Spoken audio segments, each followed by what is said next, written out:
Valérie arrivait au travail avec les mêmes chaussures abîmées tous les jours.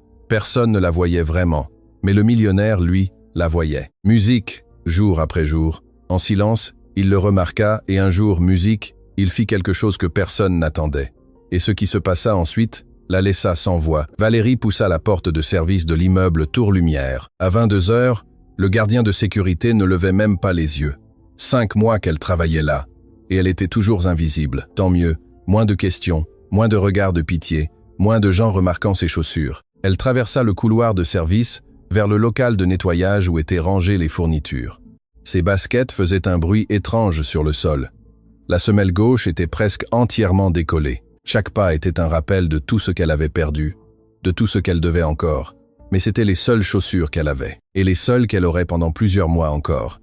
Le local de nettoyage sentait le chlore et le détergent. Valérie enfila l'uniforme bleu que l'entreprise lui avait donné, attacha ses cheveux en une queue de cheval haute et commença à remplir son chariot avec des serpillières, des produits de nettoyage, des sacs poubelles, routine de toutes les nuits. Elle commençait au 15e étage et descendait jusqu'au hall. 6 heures de travail, 6 heures à n'être personne. Elle monta dans l'ascenseur de service. Les portes s'ouvrirent au 15e étage et Valérie sortit en poussant son chariot. Bureau vide, bureau rangé, écrans éteints. Ici travaillaient des gens importants pendant la journée, des gens avec des diplômes universitaires et des salaires qu'elle ne pouvait même pas imaginer, des gens qui la voyaient passer sans la voir vraiment. Elle commença à vider les poubelles, papier froissé, emballage de nourriture, gobelets de café jetables. Les ordures révélaient plus que les gens ne le croyaient. Valérie avait appris à lire des vies entières dans ce qu'ils jetaient. Factures de restaurants chers, reçus de magasins de luxe, mots d'amour écrits et jetés, démissions rédigées mais jamais remises. Tous avaient des secrets, tous cachaient quelque chose. Elle nettoya chaque bureau avec soin, non pas parce qu'elle était payée plus pour bien le faire, mais parce que son père lui avait appris que le travail honnête était la seule chose que personne ne pouvait vous enlever. Même si elle n'avait plus rien d'autre, elle avait cela, la dignité de bien faire, même ce que d'autres considéraient insignifiant.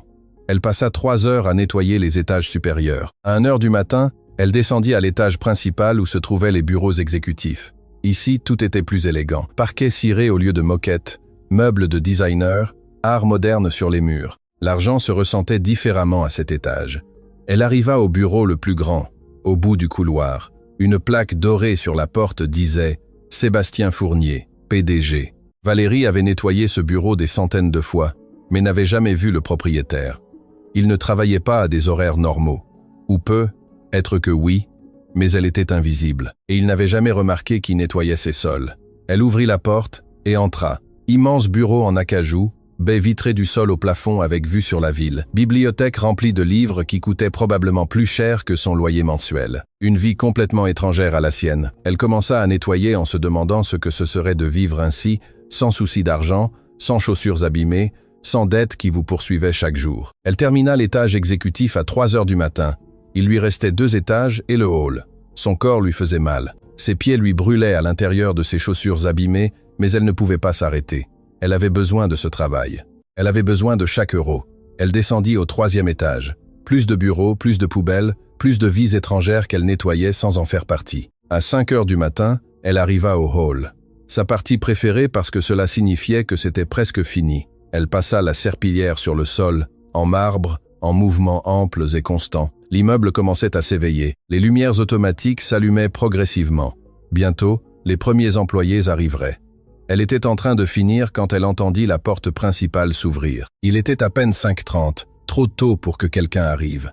Valérie leva les yeux et vit un homme en costume sombre entrer dans l'immeuble. Grand, cheveux noirs parfaitement coiffés, posture exsudant l'autorité. Il marchait comme quelqu'un qui possédait l'endroit, parce qu'il le possédait probablement. L'homme passa à côté d'elle sans la regarder. Valérie baissa les yeux automatiquement. Invisibilité activée. Elle continua à passer la serpillière comme si elle n'existait pas. Elle entendit ses pas s'éloigner vers les ascenseurs. La routine continua, mais le lendemain, la même chose se produisit. Le même homme arriva à 5h30 du matin. Il passa à côté d'elle pendant qu'elle nettoyait le hall. Cette fois, Valérie remarqua quelque chose.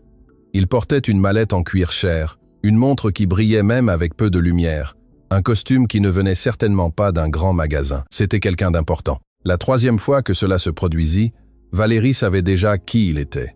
Sébastien Fournier, le propriétaire de l'immeuble, le PDG, dont elle nettoyait le bureau chaque nuit. Il arrivait toujours à la même heure quand l'immeuble était vide, quand il n'y avait qu'elle en fin de service, et il ne la regardait jamais une seule fois. Les semaines passèrent et la routine s'installa.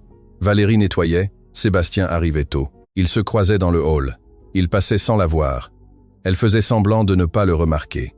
Deux personnes dans le même espace vivant dans des mondes complètement différents. Jusqu'à ce qu'un matin, quelque chose change. Valérie était en train de passer la serpillière dans le hall quand Sébastien entra comme toujours. Mais cette fois, il trébucha légèrement en passant à côté d'elle. Il s'arrêta, baissa les yeux, et pour la première fois en 2 mois, leurs regards se croisèrent. « Pardon », dit-il d'un ton automatique. Il ne la regardait pas vraiment.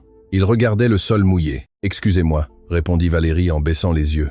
Sébastien hocha la tête et continua à marcher, mais juste avant d'atteindre l'ascenseur, il s'arrêta. Il se retourna, et cette fois, il la regarda. Valérie sentit le regard inconfortable.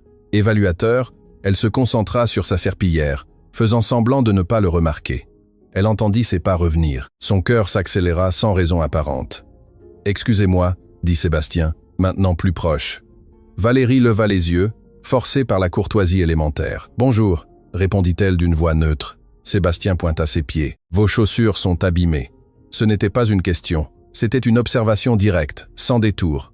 Valérie sentit la chaleur lui monter au cou. « Je sais, monsieur. » Sébastien fronça légèrement les sourcils. « Pourquoi n'en achetez-vous pas de nouvelles ?» La question la frappa comme une gifle, non par méchanceté, mais par l'ignorance implicite. Parce qu'évidemment cet homme ne comprenait pas que pour des gens comme elle, acheter de nouvelles chaussures n'était pas une décision simple. « Je ne peux pas me le permettre en ce moment », répondit Valérie, en gardant la voix ferme. Sébastien l'étudia en silence. « Combien coûtent des chaussures ?» Valérie cligna des yeux. « Ça dépend, monsieur. Des décentes peut être 50 €. Sébastien sortit son portefeuille. Valérie sentit l'humiliation s'installer dans sa poitrine. « Non, monsieur, s'il vous plaît. » Mais Sébastien sortait déjà des billets. « Tenez, achetez-vous de nouvelles chaussures. Vous ne pouvez pas travailler avec celles-ci. » Il lui tendit 100 €. Valérie regarda l'argent. 100 € dont elle avait désespérément besoin, 100 € qui résoudraient le problème immédiat. 100 € qui confieraient aussi qu'elle était exactement ce que cet homme voyait. Une employée de nettoyage pauvre qui avait besoin de charité. « Non, merci, monsieur », dit Valérie d'une voix calme mais ferme. Sébastien leva les sourcils, surpris. « Comment ça, non? Vous avez clairement besoin de chaussures. »« J'en ai besoin, oui », répondit Valérie, sentant quelque chose brûler dans sa poitrine. « Mais pas comme ça. » Sébastien la regarda, confus. « Je ne comprends pas. » Valérie serra la serpillière. « Avec tout le respect que je vous dois, monsieur, vous ne me connaissez pas. Vous ne savez pas pourquoi je porte ces chaussures.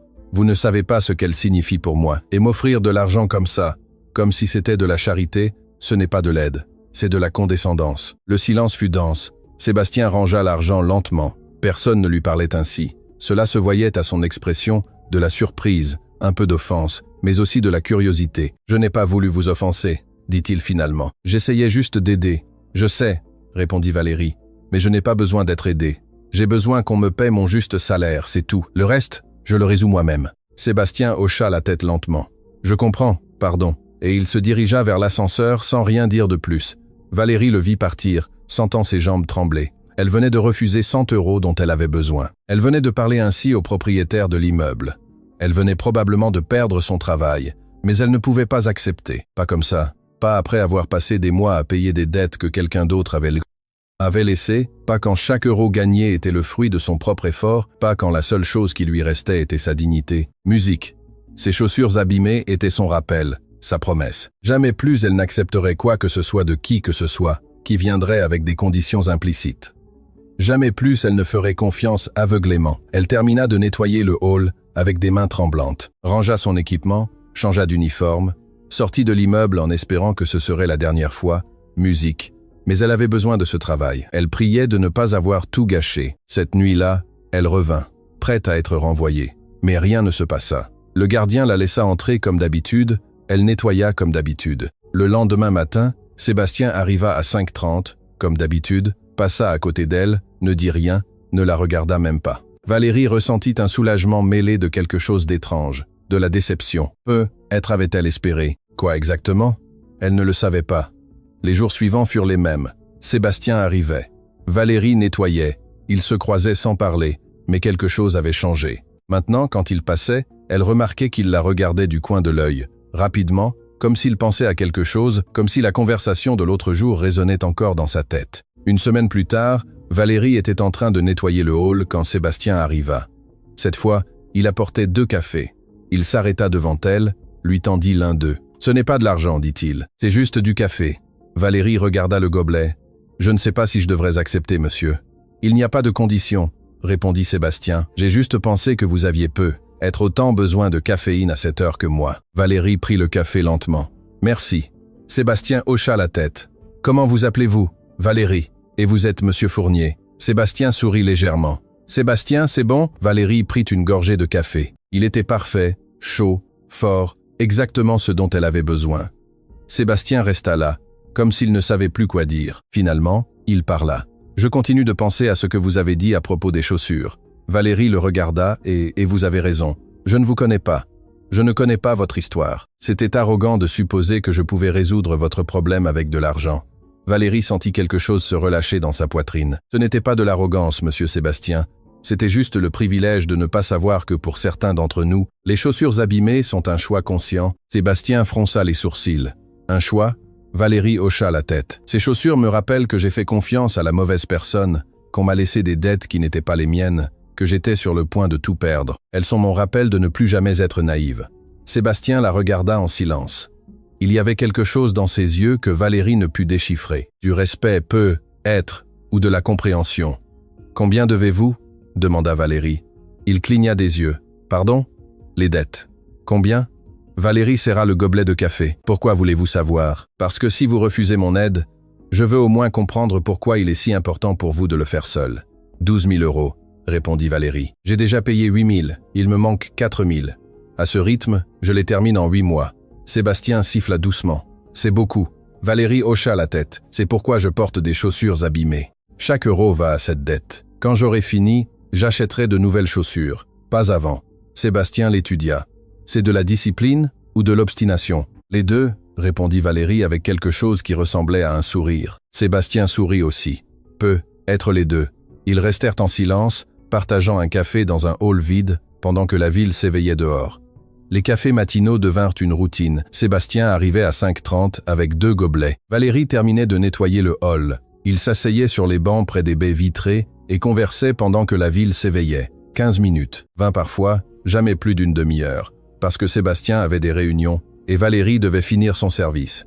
Mais pendant ces minutes, quelque chose d'étrange se produisait. Sébastien cessait d'être le PDG millionnaire et Valérie cessait d'être la femme invisible qui nettoyait les sols. Il n'était que 2 personnes prenant un café, parlant de choses simples, le temps, les nouvelles, des anecdotes sans importance. Un matin, Sébastien demanda d'où elle venait. Valérie lui parla de la Bretagne, de son père qui avait travaillé toute sa vie comme mécanicien, de sa mère qui vendait des galettes de sarrasin au marché, de comment elle était venue à Paris à la recherche de meilleures opportunités et n'avait trouvé que de la déception. Sébastien écoutait avec une attention qui semblait sincère, n'interrompait jamais, n'offrait jamais de solution, il écoutait juste. Et c'était étrange pour Valérie, parce que les gens riches voulaient toujours résoudre les problèmes des autres, comme s'il s'agissait de simples énigmes. Un autre matin, Sébastien lui parla de son entreprise, le conseil en entreprise. Il aidait de grandes entreprises à optimiser leur processus.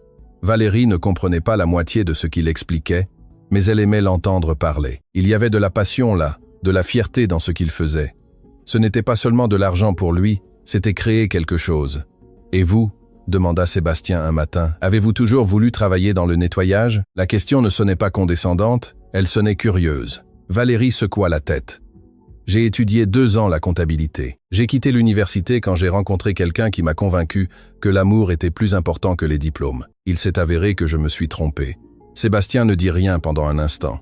Finalement, il parla. « Celui qui vous a laissé avec les dettes. » Valérie hocha la tête. « Des crédits qu'il a contractés à mon nom. Il a disparu quand les huissiers sont arrivés, a éteint son téléphone, a probablement changé de ville, et je me suis retrouvé avec 12 000 euros de dettes que je n'avais pas dépensées. C'est une fraude, dit Sébastien. Vous pourriez porter plainte. » Valérie laissa échapper un rire sans humour. « Avec quel argent, monsieur Fournier? Les avocats coûtent cher. Les procès prennent du temps, et pendant ce temps, les intérêts continuent de monter. Il est plus facile de payer et d'avancer. » Sébastien fronça les sourcils, mais n'insista pas.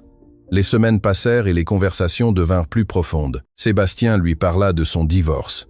Bref, il y a 2 ans, sans enfant. Elle avait gardé la maison du Marais, il avait gardé l'entreprise et un sentiment d'échec que l'argent ne pouvait pas effacer. C'est pourquoi il arrivait si tôt. La maison vide était pire que le bureau vide. Valérie comprit alors. Tous deux étaient seuls à leur manière, lui dans son penthouse de luxe, elle dans sa chambre louée avec salle de bain partagée. Mais la solitude était la même. Le vide ne faisait pas de discrimination de classe sociale. Un mois après le premier café, Sébastien fit quelque chose d'inattendu. Il lui demanda si elle aimerait prendre un vrai café dans un café, pas dans le hall à 6 heures du matin. Un vrai café à 1 heure normale. Valérie hésita. Cela ressemblait dangereusement à un rendez-vous. Et elle n'était pas prête pour ça. Pas avec quelqu'un comme lui. Pas avec les différences si évidentes entre leurs mondes. « Je ne veux pas compliquer les choses », dit-elle honnêtement. Sébastien hocha la tête. « Ce n'est pas un rendez-vous. C'est juste un café. Comme des amis. »« Vous avez des amis, monsieur Fournier ?» Sébastien sourit tristement. « J'en avais. Avant le divorce, il s'est avéré qu'ils étaient plus amis de mon ex-femme que les miens. Cette admission de solitude brisa quelque chose chez Valérie. D'accord, un café entre amis. Quand ? Sébastien sortit son téléphone. Quel est votre jour de congé ? Valérie cligna des yeux. Je n'ai pas de jour de congé. Je travaille ici la nuit. Le matin, je nettoie 2 maisons. Le week-end, je lave le linge des autres. J'ai besoin de chaque euro pour payer la dette. Sébastien la regarda avec une expression que Valérie ne put déchiffrer. Quand dormez-vous ? Valérie haussa les épaules. 4 heures. 5. Si j'ai de la chance, c'est suffisant. Sébastien rangea son téléphone. Ce n'est pas une vie, c'est de la survie. Valérie le regarda droit dans les yeux. C'est la vie que j'ai, monsieur Fournier. Nous n'avons pas tous le luxe d'avoir des jours de congé et des cafés à des heures normales.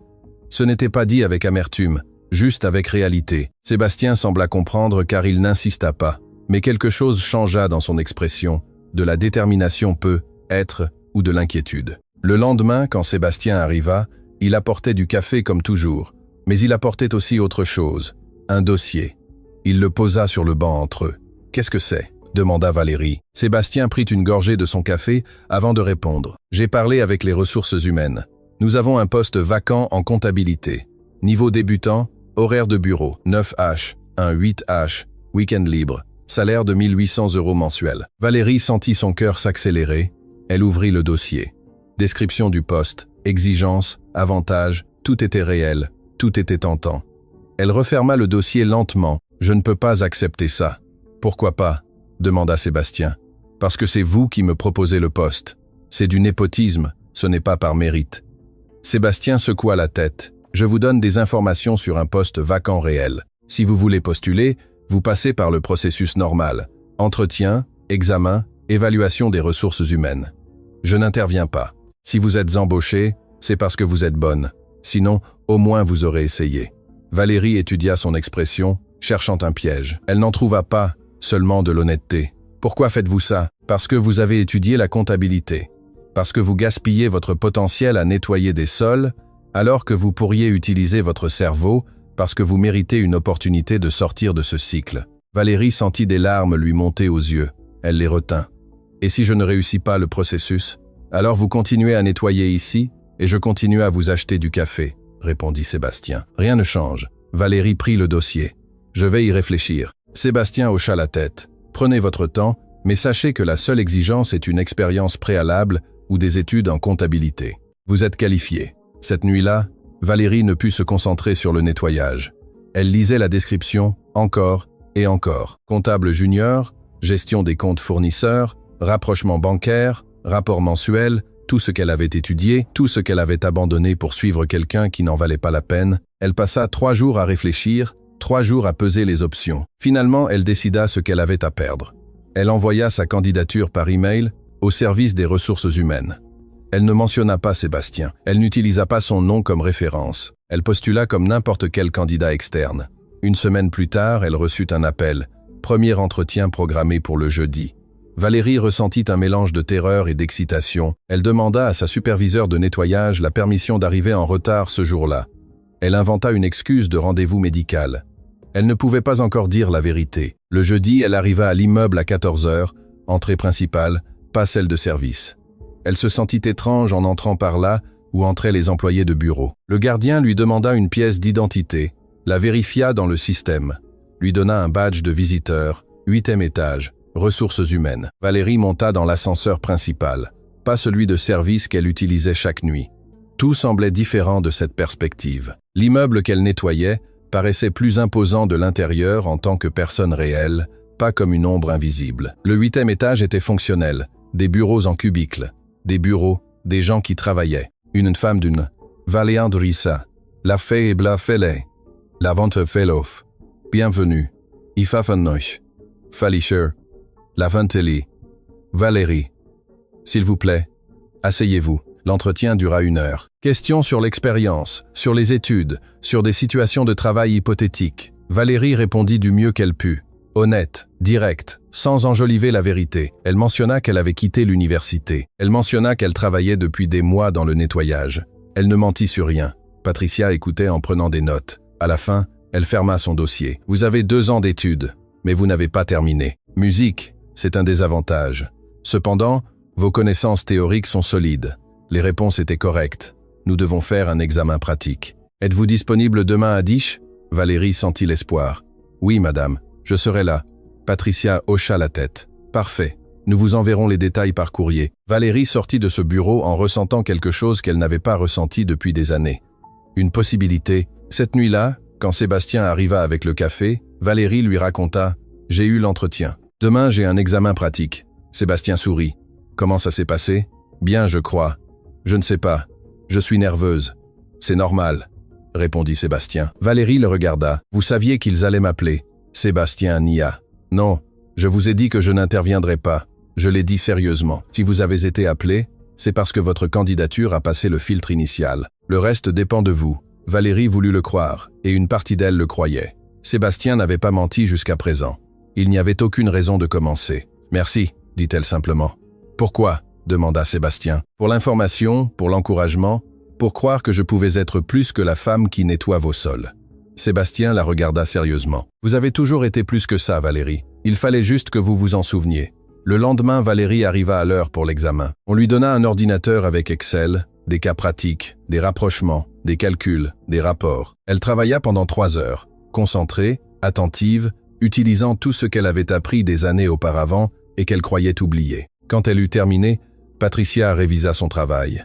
Cela prit 20 minutes qui semblèrent une éternité. Finalement, elle leva les yeux. 92% de précision. C'est excellent. Valérie sentit ses jambes trembler. Vraiment ? Patricia hocha la tête. Nous devons vérifier les références et faire une vérification des antécédents. Mais si tout est en ordre, le poste est à vous. Vous commencerez le 1er du mois. 2 semaines. Valérie sortit de cet immeuble marchant sur des nuages. Elle n'arrivait pas à y croire. Elle avait réussi. Elle avait obtenu le travail par son propre mérite, pas par charité, pas par pitié, par capacité. Cette nuit-là, elle travailla au nettoyage avec une énergie renouvelée, sachant que dans 2 semaines ce serait la dernière fois, que dans 2 semaines elle entrerait par la porte principale en tant qu'employée de bureau, que dans 2 semaines sa vie changerait. Quand Sébastien arriva le lendemain matin, Valérie lui annonça la nouvelle. « J'ai réussi. Je commence dans 2 semaines. » Sébastien sourit, sincère. « Félicitations. Vous l'avez mérité. » Valérie sentit des larmes de bonheur. « Merci pour tout. » Sébastien secoua la tête. « Je n'ai rien fait. C'est vous qui avez fait le travail. » Ils restèrent en silence, buvant leur café, mais c'était un silence différent, confortable, plein de possibilités. Sébastien parla finalement. « Quand vous commencerez, nous devrons arrêter les cafés matinaux. Ce ne serait pas approprié.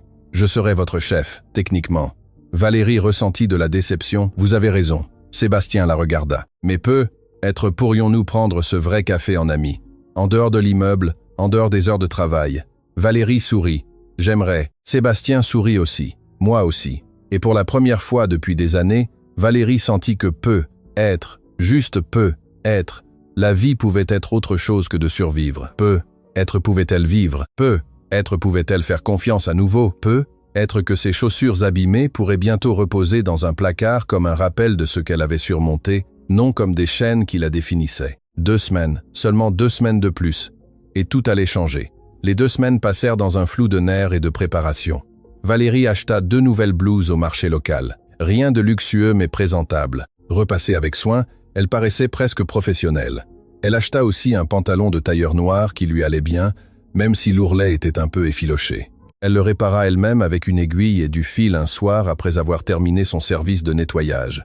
Les chaussures étaient toujours les mêmes, abîmée, usée. Mais il ne restait plus que 6 semaines de paiement pour liquider la dette complète. 6 semaines de plus, et elle pourrait s'acheter de nouvelles chaussures. Elle pouvait attendre. Elle avait tellement attendu que 6 semaines de plus ne signifiaient rien. Sa dernière nuit de nettoyage de l'immeuble fut étrange. Valérie passa la serpillière sur les mêmes sols qu'elle avait nettoyés pendant des mois, ressentant une nostalgie inattendue. Ce travail l'avait sauvée quand elle n'avait plus rien. Il lui avait donné de la dignité quand d'autres ne voyaient que l'échec. Maintenant, elle le quittait, non pas avec mépris, mais avec gratitude. Sébastien n'arriva pas ce dernier matin. Il était en voyage d'affaires, lui avait-il expliqué quelques jours auparavant. Valérie termina son service, seule, rangea ses affaires. Elle dit au revoir au gardien de sécurité qui, après 5 mois, lui demanda enfin son nom. « Vous allez me manquer ici », dit l'homme. Valérie sourit. « Je continuerai à venir, mais par une autre porte. » Le lundi, elle arriva à l'immeuble à 8h30 du matin, entrée principale, vêtue de sa nouvelle blouse et de son pantalon ajusté, ses chaussures abîmées que tout le monde verrait maintenant à la lumière du jour. Le gardien la reconnut. « Hé, vous ?» ?»« Oui, l'interrompit Valérie, mais maintenant je travaille en comptabilité. » L'homme sourit. « C'est bien, félicitations. » Il lui donna un badge d'employée permanente. Valérie le passa à son cou, se sentant officielle pour la première fois.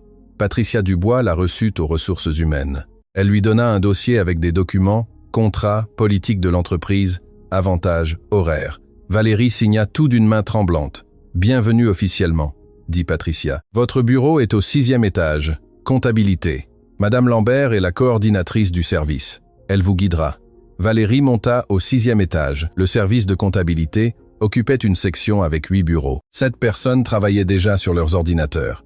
Valérie s'approcha timidement. « Bonjour. Je cherche Madame Lambert. » Une femme d'une 50aine d'années leva les yeux. « C'est moi. Vous devez être Valérie. Bienvenue.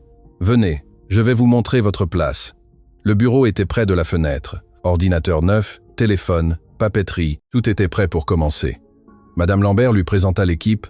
Robert, analyste senior, Carole, spécialiste des comptes clients, David, responsable des rapprochements. Tous la saluèrent avec courtoisie professionnelle. Personne ne demanda d'où elle venait.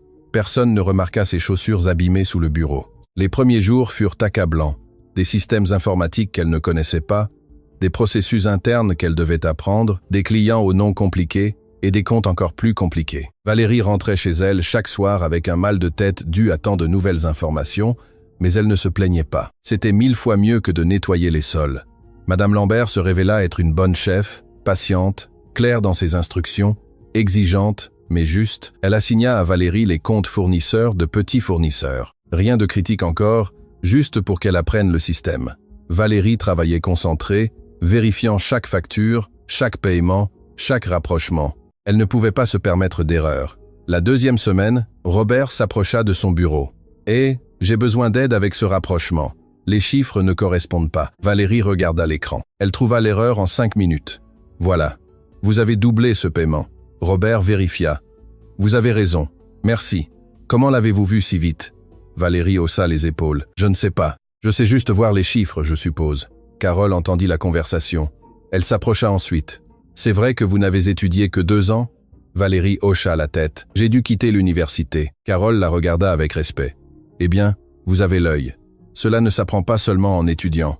Il faut un talent naturel. » Les semaines passèrent et Valérie s'adapta. L'équipe l'accepta sans question.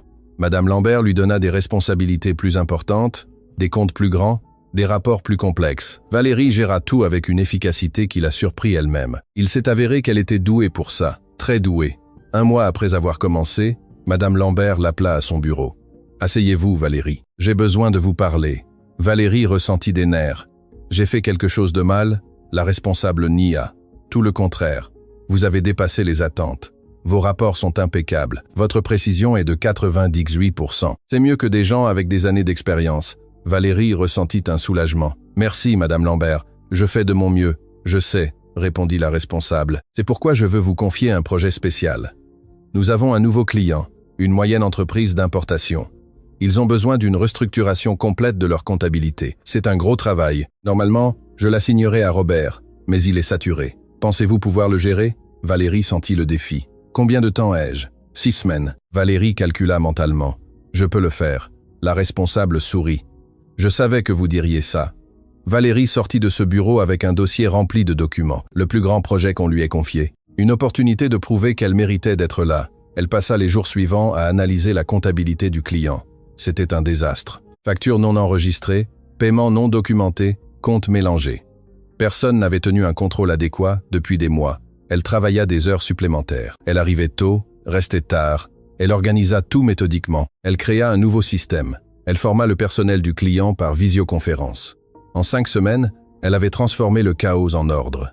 Madame Lambert révisa le travail. « C'est excellent, Valérie. Le client est impressionné. Ils veulent que vous continuiez à gérer leur compte en permanence. » Valérie ressentit une fierté authentique. Pour la première fois depuis des années, elle sentait qu'elle construisait quelque chose. Pas seulement survivre, pas seulement payer des dettes, mais construire une carrière, un futur, une possibilité. Mais pendant tout ce temps, elle n'avait pas vu Sébastien.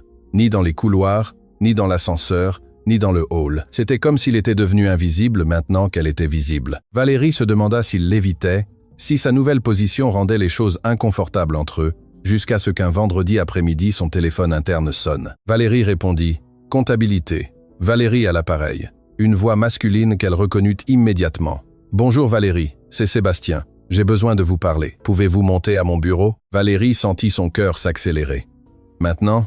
Non, rien de grave.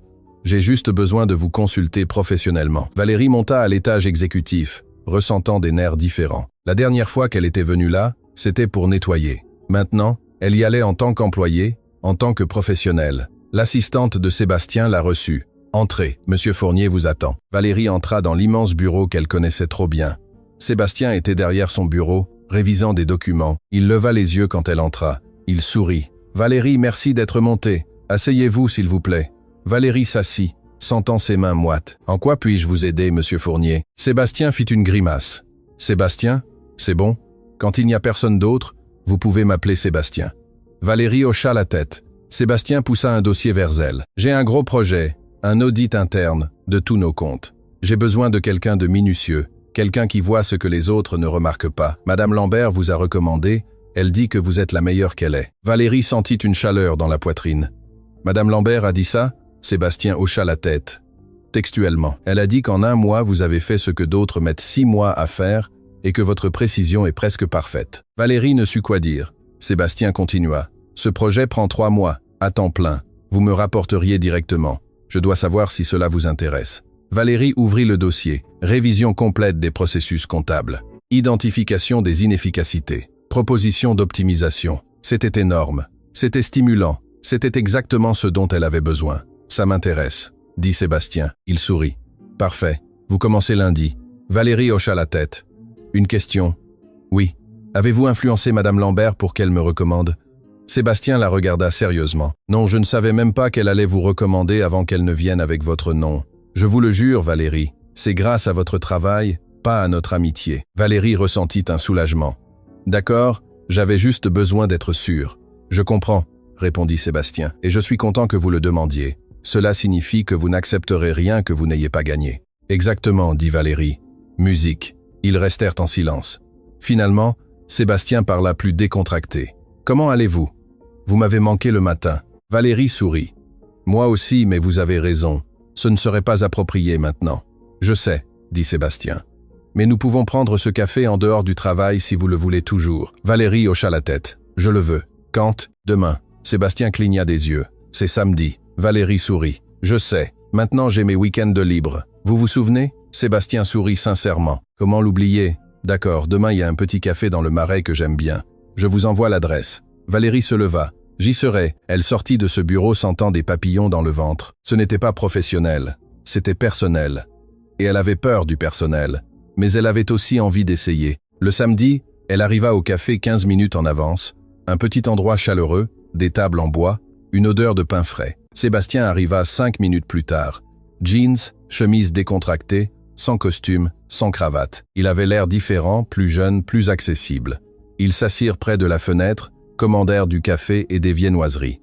La conversation coula naturellement, sans tension de chef employé, juste 2 personnes apprenant à mieux se connaître. Sébastien lui parla de sa famille, de ses parents à la retraite qui vivaient en Normandie, de sa sœur mariée avec 3 enfants, de ses neveux qu'il adorait mais qu'il voyait peu à cause du travail. Valérie lui parla de sa mère en Bretagne, de comment elle lui envoyait de l'argent chaque mois, des projets de la visiter bientôt maintenant que sa situation s'améliorait. Ils parlèrent pendant 2 heures, rirent, partagèrent des anecdotes, découvrirent des goûts similaires. Tous deux préféraient les vieux films aux nouveaux. Tous deux détestaient la musique commerciale, mais l'écoutaient parce que c'était inévitable. Tous deux aimaient les frites, des choses simples qui créaient un lien. Quand ils sortirent du café, Sébastien demanda « Pouvons-nous refaire ça ?» Valérie hocha la tête. « J'aimerais. » Sébastien sourit. « Bien, parce que j'ai passé un très bon moment. »« Moi aussi, » admit Valérie. Sébastien hésita. « Puis-je vous demander quelque chose ?»« Allez-y. Les chaussures, vous les portez toujours ?» Valérie baissa les yeux. « Oui. » Sébastien fronça les sourcils. « Mais maintenant vous gagnez mieux votre vie. Pourriez-vous en acheter de nouvelles ?» Valérie hocha la tête. « Je pourrais, mais je dois encore 2000 €. Je termine de payer dans 4 semaines. Quand j'aurai liquidé la dernière mensualité, j'achèterai de nouvelles chaussures. Pas avant. C'est important pour moi. » Sébastien la regarda avec tendresse. « Je comprends et je le respecte. » Valérie sentit quelque chose bouger dans sa poitrine, quelque chose de dangereux, quelque chose qui ressemblait à de la confiance. Ils marchèrent ensemble jusqu'à l'endroit où Valérie prenait le métro. Sébastien proposa de la raccompagner. Valérie refusa. « Pas encore. Donnons-nous du temps. » Sébastien comprit sans qu'elle n'explique davantage. Ils se dirent au revoir par une brève accolade. « À lundi, » dit Sébastien. « Au bureau, comme chef et employé. » Valérie sourit. « Comme chef et employé. » Et puis le prochain samedi, comme des personnes normales, ajouta Sébastien. « Comme des personnes normales, » confirma Valérie. Elle voyagea en métro, ressentant quelque chose de dangereusement proche du bonheur. Elle construisait une nouvelle vie, un travail qu'elle aimait, une chef qui la respectait, un projet important et juste peut être, quelqu'un qui la voyait vraiment, non pas comme une employée, non pas comme un projet de charité, comme une égale. Il restait 4 semaines pour payer la dette, 4 semaines pour clore ce chapitre, et alors elle pourrait commencer le suivant avec de nouvelles chaussures, avec un avenir ouvert, avec la possibilité de faire confiance à nouveau, musique, si elle osait, si la peur ne l'emportait pas, si Sébastien s'avérait différent de celui qui l'avait blessé auparavant, seul le temps le dirait. Le projet d'audit interne commença le lundi. Sébastien lui assigna un bureau temporaire à l'étage exécutif, petit mais fonctionnel, grand bureau, ordinateur rapide, accès à tous les systèmes financiers de l'entreprise. Valérie passa la première semaine à ne faire que réviser des documents, des contrats, des factures, des rapports des 3 dernières années, des milliers de pages d'informations. Elle travaillait de 8 du matin à 19. Parfois plus tard, Sébastien passait occasionnellement par son bureau. « Comment ça va ? Besoin de quelque chose ? Toujours professionnel. Toujours respectueux des limites qu'ils avaient établies. Au bureau, ils étaient chefs et employés. En dehors, ils étaient quelque chose de plus, quelque chose qui n'avait pas encore de nom. Les samedis devinrent une routine. Café dans le marais, longues conversations, rires. Sébastien lui racontait sa semaine. Réunions difficiles, clients exigeants, pression constante. Valérie écoutait, voyant un côté de lui que peu de gens connaissaient probablement.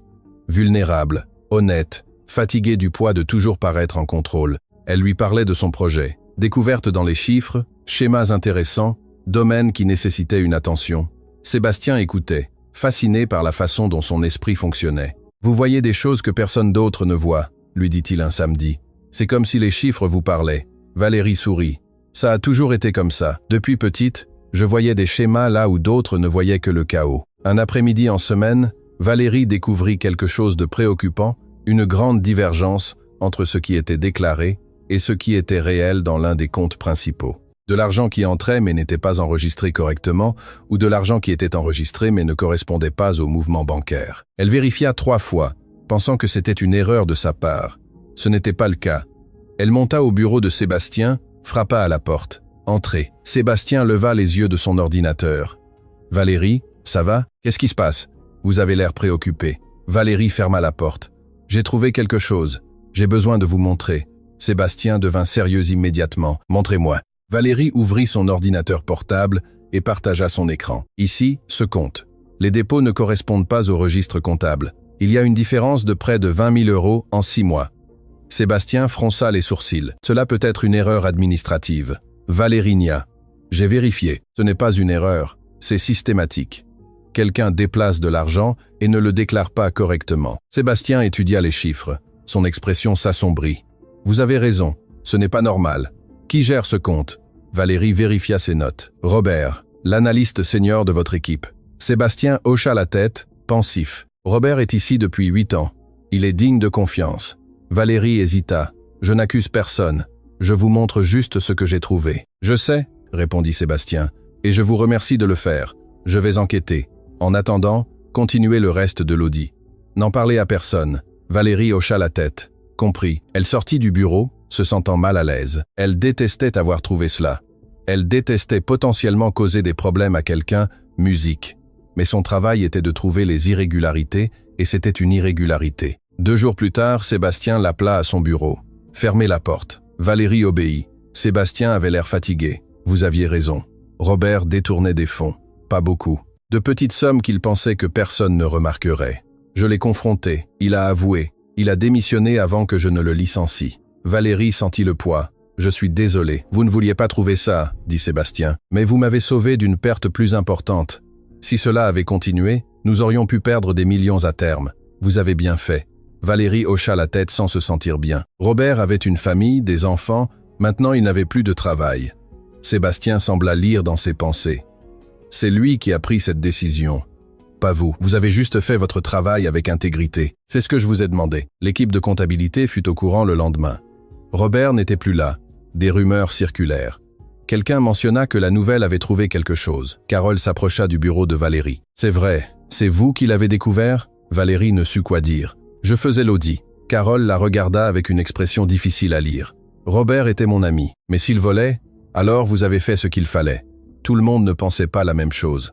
David cessa de lui parler. Madame Lambert l'appela à son bureau. Valérie, je sais que vous ne faisiez que votre travail. Mais maintenant l'équipe est mal à l'aise. Certains ont l'impression que vous les avez trahis. Valérie ressentit de l'indignation. Je n'ai rien fait de mal. Je sais, répondit la responsable. Mais c'est comme ça que fonctionnent les dynamiques de bureau. Donnez-leur du temps. Ça leur passera, mais ça ne leur passa pas. Les semaines suivantes furent tendues. L'équipe l'excluait des conversations. Il ne l'invitait pas à déjeuner. Il répondait à ses emails avec une froideur minimale. Valérie se sentit isolée à nouveau, différente, déplacée, comme quand elle nettoyait et que personne ne la voyait. Maintenant, il la voyait, mais avec du ressentiment. Le samedi, elle arriva au café, l'air épuisé. Sébastien le remarqua immédiatement. « Qu'est-ce qui se passe ?» Valérie lui raconta l'ambiance au bureau, comment on la traitait, comment elle se sentait seule à nouveau. Sébastien écouta avec une expression de plus en plus sérieuse. « C'est ma faute. »« Non, » dit Valérie. « C'est la conséquence de faire ce qui est juste, mais ça fait mal quand même. » Sébastien prit sa main sur la table, un geste simple qui fit ressentir de la chaleur à Valérie. « Je suis désolé que vous traversiez ça, mais vous n'avez pas changé. Le monde a changé autour de vous. Certaines personnes ne peuvent pas supporter que vous fassiez bien votre travail parce que ça leur rappelle qu'elles ne le font pas. » Valérie serra sa main. « Merci de comprendre. » Ils restèrent ainsi un instant, mains entrelacées, connexion silencieuse. Finalement, Sébastien parla plus doucement. « Valérie, j'ai besoin de vous dire quelque chose. » Elle le regarda. « Quoi? Musique. Ces samedis sont devenus le meilleur moment de ma semaine. J'attends chacun d'eux. Je pense à ce que je vais vous raconter, à ce que vous allez dire, à la façon dont vous souriez quand vous parlez de quelque chose qui vous passionne. » Valérie sentit son cœur s'accélérer. Sébastien continua. « Je sais que nous avons dit que nous serions juste amis, que nous garderions les choses professionnelles. Mais moi, je ressens plus que ça, et je crois que vous aussi. » Valérie retira sa main. « Je ne peux pas. » Sébastien hocha la tête. « Pourquoi? » Vous savez pourquoi? Parce que la dernière fois que j'ai fait confiance à quelqu'un, on m'a laissé avec des dettes qui n'étaient pas les miennes. Parce que j'ai peur. « Je comprends, » dit Sébastien, « mais je ne suis pas lui. » Valérie le regarda avec les larmes aux yeux. « Comment puis-je savoir ça? Comment puis-je savoir que vous ne me ferez pas de mal ?» Sébastien inspira profondément. « Vous ne le savez pas. Je ne peux pas vous donner de garantie. Personne ne peut. Mais je peux vous donner du temps, je peux vous donner de la patience, je peux vous donner de l'honnêteté, et je peux vous promettre que je ne vous verrai jamais comme inférieur, que je vous respecterai toujours, que vos chaussures abîmées m'ont appris plus sur la dignité que tout ce que j'ai appris dans ma vie de privilège. » Ces mots brisèrent quelque chose en Valérie. Elle pleura là, au café. Sébastien lui tendit des serviettes, ne dit rien, attendit. Quand elle se calma, il parla. « J'ai peur, Sébastien, je sais, moi aussi. » « Pourquoi vous? Parce que je n'ai pas ressenti ça depuis avant mon mariage. Parce que mon ex-femme m'a laissé avec le sentiment que je n'étais pas assez bien, que l'argent était la seule chose de valable en moi. Et vous, vous me voyez différemment. Vous me faites me sentir suffisante sans avoir à prouver quoi que ce soit. » Valérie essuya ses larmes. « Je ne sais pas si je peux faire ça. Je ne vous demande pas de prendre une décision aujourd'hui, » répondit Sébastien. « Je vous dis juste ce que je ressens. Prenez tout le temps dont vous avez besoin. Je serai là. » Cette nuit-là, Valérie rentra dans sa chambre louée. ressentant de la confusion. Elle consulta son calendrier. Encore 2 semaines pour payer la dette entière. 2 semaines pour clore ce chapitre. Être qu'alors elle pourrait s'ouvrir à une nouvelle possibilité. Être qu'alors elle serait prête. Le lundi, elle retourna au bureau avec une détermination renouvelée. Elle continua à travailler sur l'audit. Elle ignora la froideur de l'équipe. Elle se concentra sur les chiffres, sur les schémas, sur le fait de bien faire son travail. Une semaine plus tard, elle trouva une autre irrégularité, plus petite, moins évidente, mais elle était là. Cette fois, elle la rapporta directement à Sébastien sans hésiter. Il enquêta. Il s'avéra que c'était une erreur authentique, pas une fraude, mais cela valida que Valérie était minutieuse, approfondie, professionnelle, exactement ce dont il avait besoin. 2 semaines plus tard, Valérie effectua son dernier paiement de dette, un virement bancaire qui laissa son compte presque vide. Mais son âme légère, 12 000 € payés, de l'argent qu'elle n'aurait jamais dû, mais qu'elle avait liquidé avec sueur et discipline. Elle se sentit libre pour la première fois en 2 ans. Ce samedi, elle arriva au café avec un sac à la main. Sébastien le remarqua immédiatement. « Qu'est-ce que vous avez là ?» Valérie sourit. « Ouvrez. » Sébastien ouvrit le sac et en sortit une boîte à chaussures. Il l'ouvrit. Musique. De nouvelles baskets, blanches, simples, mais neuves. Valérie retira ses chaussures abîmées sous la table et enfila les nouvelles. Elle lui allait parfaitement. « Vous avez payé la dette », dit Sébastien avec un grand sourire. Valérie hocha la tête. « J'ai terminé hier. Ce sont mes chaussures de liberté. » Sébastien la regarda avec tendresse. « Comment vous sentez-vous, Valérie ?» Elle pensa. « Je me sens comme un nouveau départ, comme pouvoir faire confiance à nouveau, comme être prête. » Sébastien comprit l'implication. « Vous êtes en train de dire. » Valérie tendit sa main sur la table. « Je dis que je veux essayer, que j'ai peur, mais je veux être courageuse, que je crois que vous êtes différent, que être je mérite d'être heureuse. » Sébastien serra sa main. « Vous méritez cela et plus encore. » Ils restèrent à se regarder. Une connexion réelle, honnête, sans barrière de classe ou de travail ou de peur. Juste 2 personnes qui s'étaient rencontrées dans des circonstances improbables et avaient construit quelque chose d'authentique. Valérie sourit. « Alors, c'est un rendez-vous officiel, pas un café entre amis. » Sébastien sourit aussi. « Un rendez-vous officiel. Le premier de beaucoup, si vous me le permettez. » Valérie hocha la tête. « Je vous le permets. » Et pour la première fois depuis des années, Valérie sentit un espoir réel.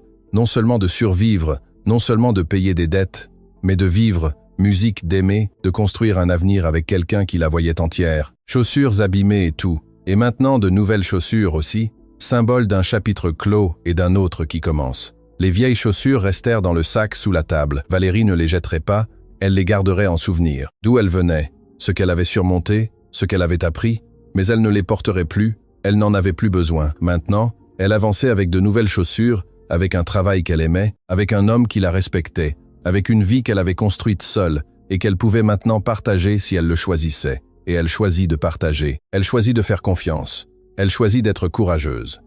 Le premier rendez-vous officiel devint un 2e, puis un 3e. Les samedis ne suffisaient plus, ils commencèrent à se voir aussi en semaine. Dîner rapide après le travail, promenades au parc le dimanche, films au cinéma où Sébastien insistait pour payer, mais Valérie insistait pour partager la note. Finalement, ils arrivèrent à un accord. Il payait une fois, elle la suivante. Au bureau, ils gardaient une distance professionnelle. Sébastien était le chef. Valérie était une employée temporaire sur un projet important. Personne ne savait qu'en dehors de l'immeuble, ils étaient autre chose. Et il devait en être ainsi, du moins jusqu'à ce que Valérie termine l'audit et retourne à la comptabilité. Alors, il pourrait être plus ouvert. Le projet avançait bien. Valérie documentait chaque découverte, chaque domaine d'amélioration, chaque processus qui pouvait être optimisé. Son rapport grandissait semaine après semaine. Sébastien révisait régulièrement les progrès, toujours professionnels lors de ses réunions, mais parfois leurs regards se croisaient et il y avait quelque chose là, une chaleur, une complicité, une connexion qui allait au-delà des chiffres et des projections. 2 mois après le début de l'audit, Valérie était sur le point de terminer. Un après-midi, Carole de l'équipe de comptabilité frappa à sa porte. « Je peux entrer ?» Valérie leva les yeux, surprise. « Bien sûr. » Carole entra et ferma la porte. Elle s'assit devant le bureau. « J'ai besoin de m'excuser. » Valérie cligna des yeux. « Pourquoi ? Parce que je vous ai maltraité après l'histoire de Robert. Parce que l'équipe vous a isolé alors que vous ne faisiez que votre travail. Ce n'était pas bien. » Valérie nia. « C'est passé, Carole. Ne vous inquiétez pas. » Carole insista. « J'ai besoin de le dire. Robert était mon ami, mais ce qu'il faisait était mal. Vous avez été courageuse de le signaler. J'ai été lâche de vous juger pour ça. » Valérie sentit quelque chose se relâcher dans sa poitrine. « Merci. Cela signifie beaucoup. Carole sourit. Madame Lambert nous a réprimandés la semaine dernière. Elle a dit que nous étions injustes envers vous, que votre travail était impeccable et que nous laissions les sentiments personnels affecter l'environnement de travail. Valérie ne le savait pas. Madame Lambert vous a parlé? Carole hocha la tête. Et elle avait raison. Alors je viens vous dire que je suis désolé et à vous inviter à déjeuner avec nous demain si vous voulez. Valérie sourit sincèrement. J'adorerais. Carole se leva. Parfait, on se voit demain alors. Elle partit, laissant Valérie ressentir de l'espoir. Peut-être que les choses pouvaient s'améliorer. Peut-être qu'elle pouvait avoir des collègues en plus du travail. Le lendemain, elle déjeuna avec l'équipe. David était toujours froid, mais Carole et d'autres étaient gentils. Ils conversèrent de choses normales, projets de week-end, séries télévisées, potins de bureau innocents. Valérie se sentit incluse pour la première fois depuis l'incident avec Robert. Cette nuit-là, elle dîna avec Sébastien dans un petit restaurant, loin de l'immeuble. Elle lui parla des excuses de Carole, de comment l'ambiance s'améliorait. Sébastien écouta en souriant. « Je suis content, vous méritez de travailler en paix. » Valérie prit une gorgée d'eau. « Et vous, comment s'est passée votre journée ?» Sébastien fit une grimace. « Compliqué. Nous avons un grand client qui envisage de résilier le contrat. Ils disent que nos services sont trop chers. Ils cherchent des options moins chères. » Valérie fronça les sourcils. « Mais vous donnez de meilleurs résultats que la concurrence. » « Oui, » répondit Sébastien. « Mais en période difficile, les entreprises regardent le prix avant la qualité. » Valérie pensa. « Vous pourriez proposer un package différent. Même service mais échelonné, qu'il paie moins au début et plus à mesure qu'il voit les résultats. » Sébastien la regarda, intéressé. « Expliquez. » Valérie se pencha en avant. « Maintenant vous facturez tout à l'avance. Cela effraie les clients au budget serré. Si vous proposez un plan de paiement basé sur les livrables, vous divisez le risque. Ils paient moins au début. Vous démontrez la valeur progressivement. Tout le monde y gagne. » Sébastien traita l'idée. Cela pourrait fonctionner. Pourquoi n'y ai-je pas pensé avant? Valérie sourit. Parce que vous pensez comme un grand homme d'affaires. Parfois vous avez besoin de la perspective de quelqu'un qui a vécu avec un budget serré. Sébastien tendit sa main sur la table. C'est pour ça que je vous aime. Non seulement pour votre apparence ou pour ce que vous me faites ressentir, mais pour la façon dont vous pensez, pour votre intelligence, pour voir des solutions là où je vois des problèmes. Valérie sentit la chaleur monter à ses joues. Sébastien continua. « Je veux vous présenter à ma famille. » Valérie sentit la panique. « Si tôt ?» Sébastien s'en rendit compte. « C'est trop.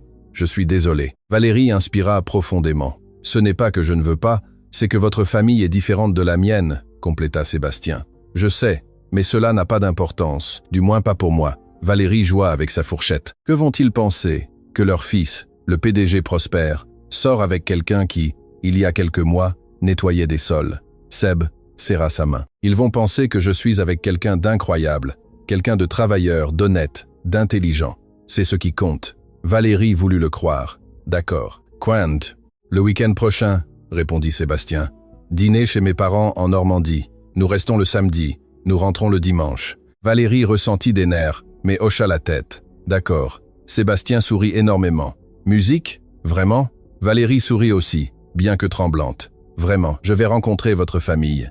Promettez-moi juste une chose. »« Quoi? » ?»« Que s'ils disent quelque chose d'offensant sur mon passé, vous me défendez ?»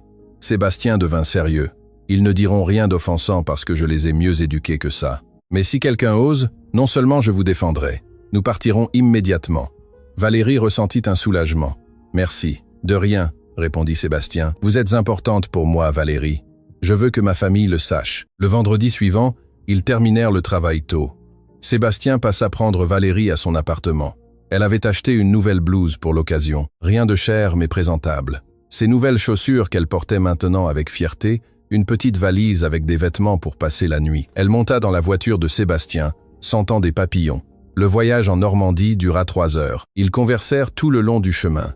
Sébastien lui raconta des anecdotes de son enfance. Comment son père avait construit sa première entreprise à partir de zéro. Comment sa mère avait travaillé comme secrétaire pendant que son père établissait l'entreprise. « Nous n'avons pas toujours eu de l'argent, » expliqua-t-il. « Mes parents connaissent la lutte, c'est pourquoi je pense qu'ils vont se connecter avec vous. » Ils arrivèrent à une grande maison, mais pas ostentatoire. Belle, accueillante. Les parents de Sébastien les attendaient à l'entrée. Son père était un homme d'une 60aine d'années, cheveux grisonnants, sourire aimable. Sa mère était une femme élégante mais chaleureuse. Tous deux embrassèrent Sébastien avec tendresse. « Maman, papa, je vous présente Valérie. » Madame Fournier tendit la main. « Enchantée, Valérie. Sébastien nous a beaucoup parlé de vous. » Valérie serra sa main. Enchanté, madame. Monsieur Fournier salua aussi. Bienvenue. Entrez. Le dîner est presque prêt. Ils entrèrent dans une maison pleine de photos de famille. Sébastien enfant, sa sœur à différents âges, des moments capturés d'une vie normale. Il n'y avait pas d'ostentation, juste la famille. Valérie se sentit plus à l'aise. Pendant le dîner, la mère de Sébastien posa des questions. « D'où venez-vous? Qu'avez-vous étudié? Que faites-vous maintenant ?» Valérie répondit honnêtement. Elle mentionna la Bretagne. Elle mentionna avoir quitté l'université, mentionna son travail en comptabilité. Elle ne mentit sur rien. Elle ne mentionna pas non plus qu'elle nettoyait avant. Ce n'était pas de la honte. Juste pas pertinent encore. Le père de Sébastien posa des questions sur l'audit. « J'ai entendu dire que vous avez trouvé d'importantes irrégularités. » Valérie hocha la tête. « Oui, monsieur, c'était inconfortable, mais nécessaire. » Monsieur Fournier hocha la tête, approbateur. « Cela demande du caractère. Beaucoup de gens voient des problèmes et les ignorent par commodité.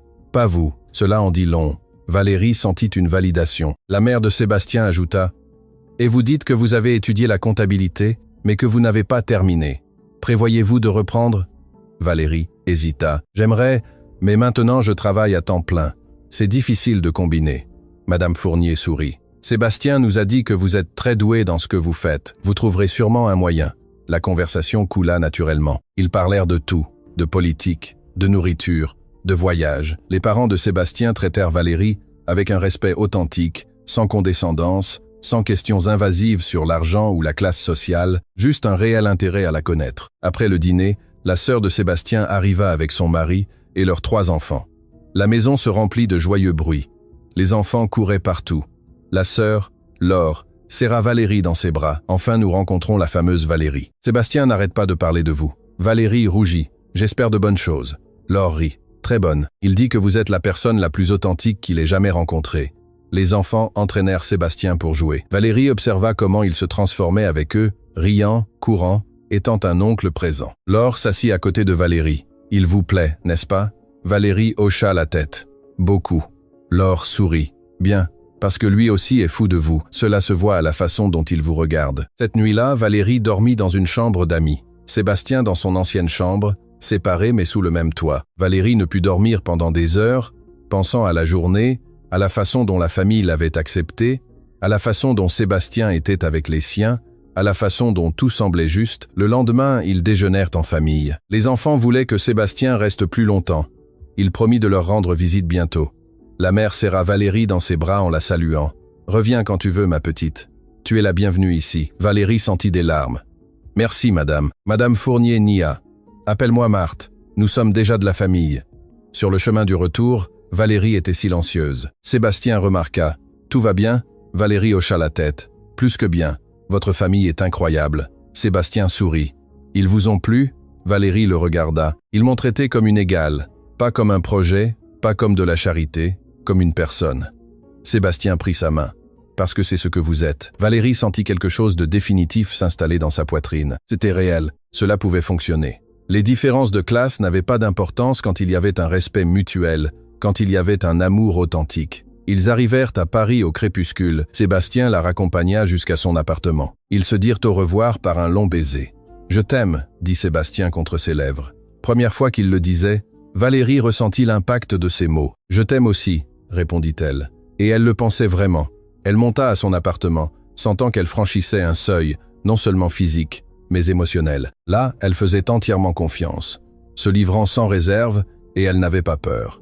Cette nuit fut parfaite, non pas pour être physiquement impeccable, mais pour être émotionnellement honnête. 2 personnes se connectant sans masque, sans prétention, juste un amour vrai. Le lendemain matin, ils se réveillèrent enlacés. Valérie regarda Sébastien dormir, très détendu, vulnérable, humain, pas le PDG millionnaire, juste l'homme qu'elle aimait. Sébastien ouvrit les yeux et la trouva en train de le regarder. « Bonjour » murmura-t-il. « Bonjour » répondit-elle. Ils déjeunèrent ensemble. Café, pain grillé, fruits, conversation légère sur rien d'important. Après, Sébastien demanda « Qu'est-ce que vous voulez faire aujourd'hui ?» Valérie pensa « Je veux appeler ma mère, lui parler de vous. » Sébastien sourit. « J'aimerais la rencontrer un jour. » Valérie hocha la tête. « Bientôt, nous pourrons aller en Bretagne ensemble. » Elle appela sa mère depuis le balcon. « Maman, j'ai besoin de te raconter quelque chose. J'ai rencontré quelqu'un. » La mère de Valérie écouta toute l'histoire de Sébastien, du nouveau travail, du bonheur qu'elle ressentait pour la première fois depuis des années. Ma fille, je suis si heureuse. Tu mérites d'être heureuse. Quand vais-je le rencontrer? Bientôt, maman, je te le promets. Quand elle raccrocha, Sébastien l'enlaça par derrière. Tout va bien? Valérie hocha la tête. Plus que bien. Ma mère veut vous rencontrer. Sébastien embrassa son cou. Moi aussi. Je veux la rencontrer. Nous y allons le week-end prochain. Valérie se retourna. Vraiment? Sébastien hocha la tête. Vraiment, je veux savoir d'où vous venez, connaître votre famille, officialiser les choses à tous égards. Le lundi, ils arrivèrent ensemble à l'immeuble, mains entrelacées. Certains employés les regardèrent surpris, d'autres sourirent. Carole les vit et fit un clin d'œil à Valérie. Madame Lambert s'approcha. Félicitations, Valérie, pour la promotion et pour l'autre chose. Valérie sourit. Merci, Madame Lambert. Les semaines suivantes furent un ajustement. Valérie a pris de nouvelles responsabilités. Elle travailla directement avec Sébastien, mettant en œuvre les recommandations de l'audit. Ils virent des résultats immédiats, économie de coûts, amélioration de l'efficacité, clients satisfaits. Un mois plus tard, Sébastien convoqua une réunion avec tous les employés. Je veux reconnaître publiquement le travail exceptionnel de Valérie Ruiz. Son audit a généré des économies de 200 000 € ce trimestre. Ces recommandations transforment notre façon de fonctionner. Elles représentent le meilleur de cette entreprise. Travail acharné, intégrité, excellence. Tout le monde applaudit. Valérie sentit des larmes de fierté. Non de honte, non de pitié, mais de réussite authentique. Après la réunion, plusieurs collègues la félicitèrent. Carole la serra dans ses bras. Vous avez réussi. Valérie hocha la tête. Nous avons réussi. Parce que vous m'avez accepté finalement. Cette nuit-là, elle dîna avec Sébastien dans son appartement. Ils cuisinèrent ensemble, rirent, ils parlèrent d'avenir. Sébastien mentionna « J'ai réfléchi ».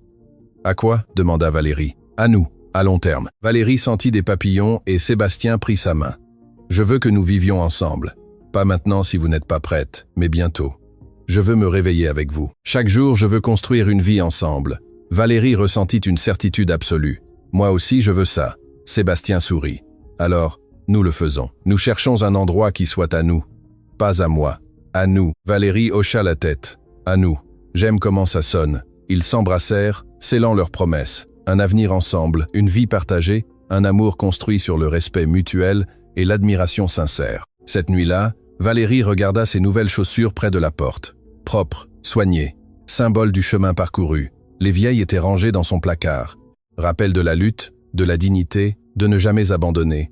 Mais maintenant elle avançait, avec de nouvelles chaussures, avec un amour vrai, avec un travail qu'elle aimait, avec un avenir brillant. Elle avait surmonté les dettes, elle avait surmonté la peur, elle avait surmonté la douleur, et elle avait trouvé quelque chose de mieux que de simplement survivre. Elle avait trouvé vivre, aimer, être aimé, construire, grandir, rêver. Les chaussures abîmées lui avaient appris que la dignité ne réside pas dans ce que l'on possède, mais dans la manière dont on se bat. Les nouvelles chaussures lui rappelaient qu'on mérite le bien qui arrive après la lutte. Et Sébastien lui avait appris que l'amour vrai ne voit pas la classe sociale. Il voit l'âme, il voit la valeur, il voit l'essence. Elle ferma les yeux, ressentant une paix complète. Elle était arrivée, non pas à la fin, mais au début d'une nouvelle vie, d'un amour vrai, d'un avenir sans limite, et c'était magnifique.